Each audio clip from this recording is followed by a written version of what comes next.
National security.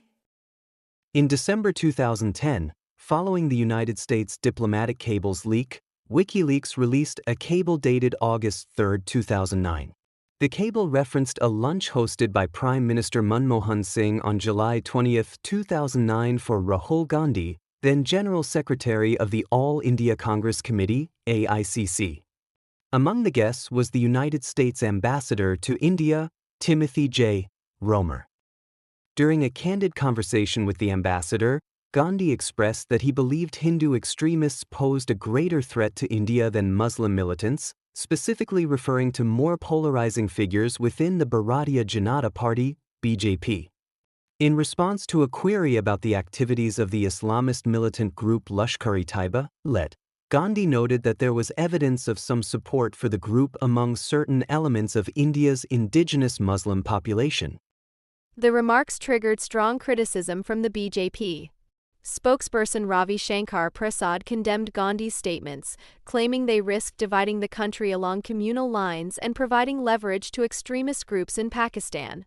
He argued that Gandhi's comments could compromise India's fight against terrorism and strategic security, emphasizing that terrorism has no religion. Gandhi has also been critical of groups like the RSS, at times comparing them to terrorist organizations such as Simi. Following the 2013 Muzaffarnagar riots, during a Madhya Pradesh election rally in Indore, Gandhi claimed that a police officer informed him that Pakistan's ISI was attempting to recruit disgruntled riot-affected youth.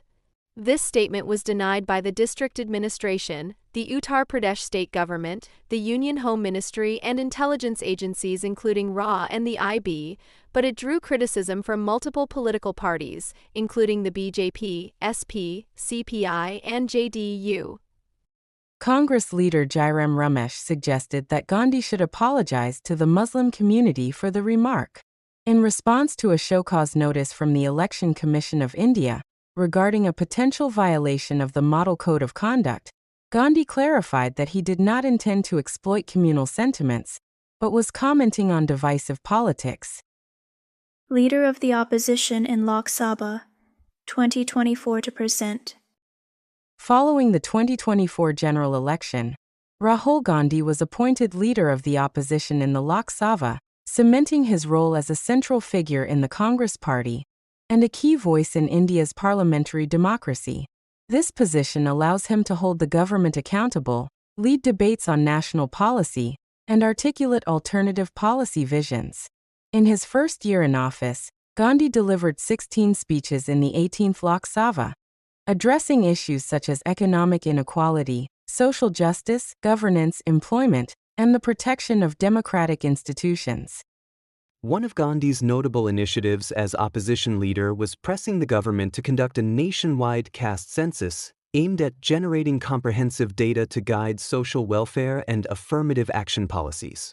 After sustained advocacy and parliamentary pressure, the government approved the measure in April 2025, as announced by Union Railway Minister Ashwini Vaishnaw. Gandhi welcomed the decision, calling it the first step towards deep social reform, and emphasized the need to use the data to address structural inequalities in Indian society. In August 2025, Gandhi publicly raised concerns regarding irregularities in voter rolls and polling procedures, terming the issue vote chori, vote theft. During a press conference on August 7, he highlighted alleged discrepancies in constituencies such as Mahadevapura in Karnataka, presenting documents he claimed indicated duplicate and fraudulent voter entries. The Election Commission of India (ECI) subsequently requested him to provide formal evidence supporting the allegations or withdraw them. Later that month, Gandhi expanded the allegations to cover multiple parliamentary constituencies and participated in public demonstrations organized by the Indian National Congress, highlighting concerns over electoral integrity and demanding reforms to ensure free and fair elections. He emphasized the need for systematic audits of voter rolls, transparency in election procedures, and stricter enforcement against electoral fraud, framing the issue as central to strengthening India's democracy. Rahul Gandhi has consistently advocated for stronger anti-corruption mechanisms in India. He has argued that the Lokpal, India's anti-corruption ombudsman, should be established as a constitutional authority accountable to Parliament, with powers similar to those of the Election Commission. Gandhi has repeatedly emphasized that the Lokpal alone cannot eradicate corruption. It requires strong political will, institutional support, and citizen oversight to be effective. This stance was articulated on August 25, 2011, during Anna Hudra's hunger strike, when Gandhi highlighted the need for structural reforms to empower the Lokpal. However, his comments were criticized by some opposition leaders, including Sushma Swaraj and Arun Jaitley, who viewed them as a potential delaying tactic. In response to the ongoing public and parliamentary debate, the Parliamentary Standing Committee, chaired by Abhishek Manu Singhvi, tabled the Jan Lokpal Bill report in the Rajya Sabha on December 9, 2011, recommending that the Lokpal be made a constitutional body with enhanced powers to investigate corruption and ensure accountability across government institutions. Gandhi has continued to cite the Lokpal as a cornerstone of his party's anti-corruption agenda, advocating for its full institutional independence and effective functioning. Farmers and land agitation. On April 19, 2015, Gandhi addressed the Kisan Kaith Mazdoor rally at Ramlila Maidan, which was attended by around 100,000 people. In his speech, he referenced his previous agitations in Nyamjiri, Odisha, and Bataparsal in Greater Noida, Uttar Pradesh, highlighting issues faced by farmers and workers. Gandhi criticized Prime Minister Narendra Modi, responding to Modi's Toronto remarks that he was cleaning the mess created by previous governments. Gandhi questioned, "Do you know how Modi won the election? He borrowed thousands of crores from industrialists for his campaigns and advertisements. How will he pay them back? He will pay them back with your land, giving it to his industrialist friends." He mocked the government as a suit boot government, referring to Modi's monogrammed suit worn during the Republic Day event with President Obama. Gandhi also took aim at the slogan Act In, Good Days, declaring that the government had failed the country.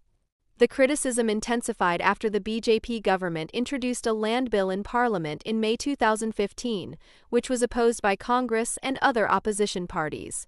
Gandhi accused the government of murdering the UPA's land bill, promising to prevent its passage, either in Parliament or, if necessary, on the streets.